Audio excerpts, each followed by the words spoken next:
نبی کی حالت کیا تھی؟ آئیے حدیث پڑھتے ہیں. دل تھامو, تھام لیے, سانس روکو, سانس روکو اور دل تھامو. اس 12 ربیع الاول کو کیا ہوا؟ دلیل دلیل یہ حدیث پاک. وعن عائشہ رضی اللہ تعالی عنہا انہا قالت رأیت رسول اللہ صلی اللہ علیہ وسلم وهو بالموت وعنده قدح فيه ماء وهو يدخل يده في القدح ثم يمسح وجهه بالماء ثم يقول اللهم اعني على غمرات الموت او سکرات الموت. رواہ الترمذی فی کتاب الجنائز. حضرت امام ترمذی رحمہ اللہ اس حدیث پاک کو ایسے کتاب الجنائز کے اندر لائے ہیں. راویہ نبی کریم صلی اللہ علیہ وسلم کی محبوبہ بیوی, پیاری بیوی حضرت عائشہ ہے. وہ فرماتی ہیں رضی اللہ تعالیٰ عنہ کہ میں نے دیکھا کہ نبی کریم صلی اللہ علیہ وسلم کے اوپر موت طاری ہو رہی ہے. وہ بالموت, آپ کے اوپر موت طاری ہوئی ہے اور آپ کے بغل کے اندر پانی کا ایک پیالہ رکھا ہوا ہے. وعنده قدح فيه ماء, اس پیالے کے اندر پانی رکھا ہوا ہے. بار بار آپ اس پیالے کے اندر ہاتھ ڈالتے اور جب ہاتھ بھیگ جاتا تو اس بھیگے ہوئے ہاتھ کو اپنے چہرے کے اوپر بار بار پانی سے ملتے اور فرماتے اللہم اعنی علی غمرات الموت اور سکرات الموت. اے اللہ موت کی بے ہوشی سے, اے اللہ موت کی سختی سے میری مدد فرما.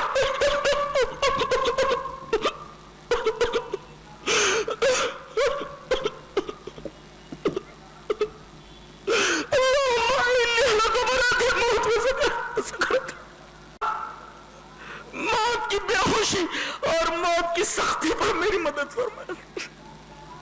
حضرت عائشہ کیفیت بیان فرماتی ہے. یہ تو روایت ہوئی ترمذی کی جسے حضرت عائشہ نے روایت کیا ہے. خود حضرت عائشہ کی کیفیت کیا تھی وہ ایک حدیث میں دیکھتے ہیں. حدیث اس طرح. وعن عائشہ رضی اللہ تعالی عنہ قالت مات النبی صلی اللہ علیہ وسلم وانه لبین حاقنتی وزاقنتی فلا اکرہ شدت الموت لأحد ابدا بعد النبی صلی اللہ علیہ وسلم. رواہ البخاری فی کتاب المغازی. حضرت امام بخاری رحمہ اللہ اس حدیث پاک کو ایسے کتاب المغازی کے اندر لائے. راویہ حضرت عائشہ ہے. حضرت عائشہ فرماتے ہیں کہ نبی کریم صلی اللہ علیہ وسلم کی روح پرواز ہوئی, آپ کو موت آئی, موت طاری ہوئی اس حال میں کہ آپ کا سر مبارک میری تھوڑی اور میری ہنسلی کے درمیان ہے. میں اس طریقے سے آپ کے سر مبارک کو اپنی ہنسلی اور اپنی تھوڑی کے درمیان لیے ہوئے تھی اور میں نے موت کی وہ کیفیت دیکھی ہے اس دن. فلا اکرہ شدت الموت ابدا بعد نبی صلی اللہ علیہ وسلم. اس کے بعد کسی مرنے والے آدمی کی تکلیف کو دیکھتی ہوں تو مجھے ہلکا لگتا ہے, اس لیے کہ میں نے اپنے محبوب کے اوپر موت کی جو سختی دیکھی ہے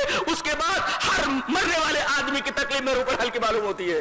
یہ نبی کریم صلی اللہ علیہ وسلم کی کیفیت ہے اس دن جس دن ہم خوشی مناتے ہیں, جس دن ہم طرح طرح کی حرکتیں کرتے ہیں, اس دن ہمارے نبی کی یہ حالت ہے. یہ تو نبی کی حالت ہے. اہل بیت کا نام لے کر ان کے نام پر طرح طرح کی بدعتیں کرنے والے, حضرت فاطمہ رضی اللہ تعالیٰ عنہ کا نام لے کر نہ جانے کیسی کیسی محبتوں کا دعویٰ کرنے والے. اس بیٹی کا کیا حال ہے, فاطمہ کا کیا حال ہے؟ آؤ وہ حدیث دیکھ لیتے ہیں جو حضرت انس سے مروی ہے. حدیث اس طرح.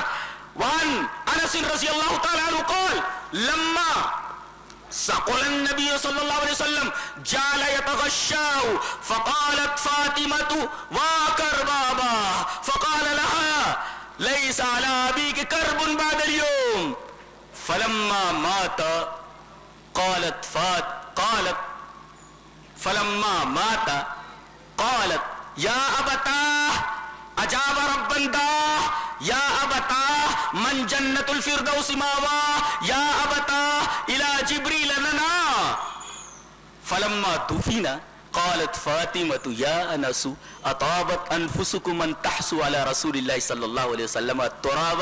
رواہ البخاری فی کتاب المغازی. حضرت امام بخاری رحمہ اللہ اس حدیث پاک کو ایسے ہی کتاب المغازی کے اندر لائے. راوی حضرت انس ہے. حضرت انس فرماتے ہیں کہ آپ کی جگر گوشہ رسول جس کے بارے میں نبی کریم صلی اللہ علیہ وسلم نے فرمایا فاطمہ میرے جگر کا ٹکڑا ہے, فاطمہ کو تکلیف دینے والا مجھے تکلیف دینے والا ہے. حضرت فاطمہ کا کیا حال ہے؟ انس فرماتے ہیں کہ لما ثقل النبی صلی اللہ علیہ وسلم, جب نبی کریم صلی اللہ علیہ وسلم کی طبیعت بھاری ہوئی اور آپ کے اوپر موت کی کیفیت طاری ہوئی تو جعل یتغشا, بار بار آپ کے اوپر غشی آنے لگی. آپ کی اس کیفیت کو دیکھ کر کے, اس پریشانی کو دیکھ کر کے, موت کی سختی کو دیکھ کر کے فاطمہ بیٹی برداشت نہیں کر پائی, اس لیے کہ وہ تو آپ کے دل کا ٹکڑا ہے. آپ کا دل دھڑکے تو فاطمہ کے دل دھڑکے, وہ تو آپ کا جگر گوشہ ہے.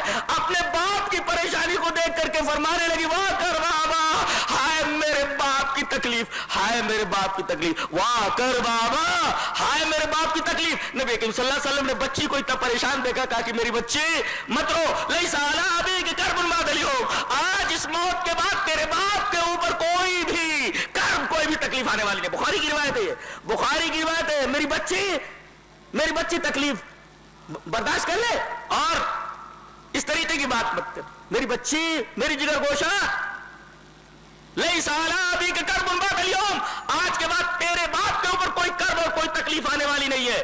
اور جب آپ کا انتقال ہو گیا، فلما مات، تو حضرت فاطمہ نے فرمایا یا بتا، ہائے میرے ابا، اجاب رب بنتا، اللہ نے بلایا اور آپ چلے گئے، اجاب رب بنتا، رب نے بلایا اور آپ چلے گئے۔ اور یا بتا، اے میرے ابا، من جنت الفردوس ماوا، جن کا ٹھکانہ جنت ہے۔ اور فرمایا یا بتا الی جبریل لنا، ہم جبرائیل کو آپ کے موت کی خبر سناتے ہیں کہ آپ اس دنیا سے جا چکے ہیں۔ اور اس کے بعد حضرت انس جب دفن کر کے آئے، تمام لوگ دفن کر کے آ گئے، تو حضرت فاطمہ نے انس کو بلایا، کہا کہ انس ایک بات کہوں، روتے ہوئے حضرت فاطمہ نے کہا اتعبت انفسکم ان تحسوا علی رسول اللہ صلی اللہ علیہ وسلم، تمہارا دل کیسے گوارا کیا ہوگا کہ تم نے نبی کریم صلی اللہ علیہ وسلم کے اوپر مٹی ڈالی ہوگی، ان تحسوا علی رسول اللہ صلی اللہ علیہ وسلم، یہ تو آپ کے جگر گوشہ حضرت فاطمہ رضی اللہ تعالی عنہا کی کیفیت ہے۔ آج فاطمہ یتیم ہو گئی ہے 12 وفات کو، اور آج فاطمہ یتیم ہوئی، اور آج حسن اور حسین کے نانا اس دنیا سے چلے گئے، ان کو کوئی سواری کرنے والا گھوڑا نہیں رہا، آپ اس دنیا سے چلے گئے، امہات المومنین بیوہ ہو گئی۔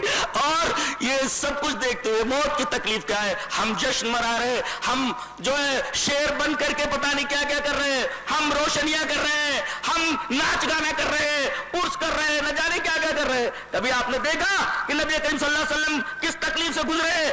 آپ نے دیکھا کہ اس دن حضرت فاطمہ رضی اللہ تعالیٰ عنہ کو کیا تکلیف ہوئی ہے، آپ کی بیوی حضرت عائشہ کو کیا تکلیف ہوئی ہے، تمام صحابیات اور اسی طریقے سے تمام امہات المومنین کس اذیت سے گزری ہے، کس تکلیف سے گزری ہے، آپ کو معلوم ہے۔ یہ تو عالم تھا آپ کا، اور یہ تو عالم تھا آپ کی بیٹی کا، اور ماں کو روتے ہوئے دیکھ کر کے حضرت حسن اور حسین کی کیا حالت ہوئی ہوگی۔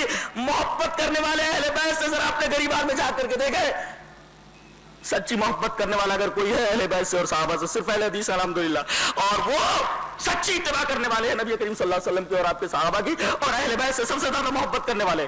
طرح طرح کے جو الزام لگائے جاتے ہیں، یہ الزام خود ان کے گھر کے ہیں، ہم اس کو نہیں مانتے، ہم اس کو نہیں مانتے۔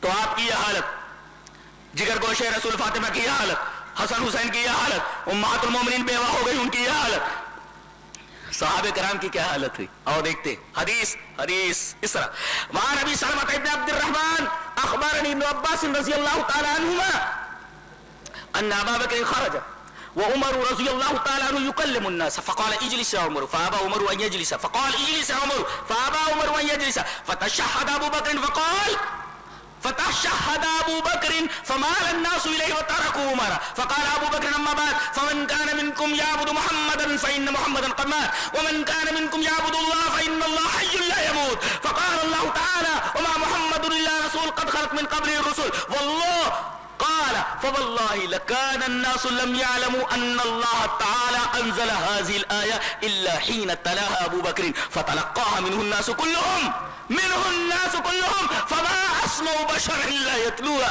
رواه ابن ابي حاتم في تفسيره۔ حضرت ابن ابی حاتم نے اپنی تفسیر کے اندر اس پوری روایت کو نقل کیا جس کے راوی حضرت ابو سلمہ ابن عبد الرحمن ہے۔ میں نے پوری روایت، میں آدھی روایت پڑھنے کا قائل نہیں ہوں،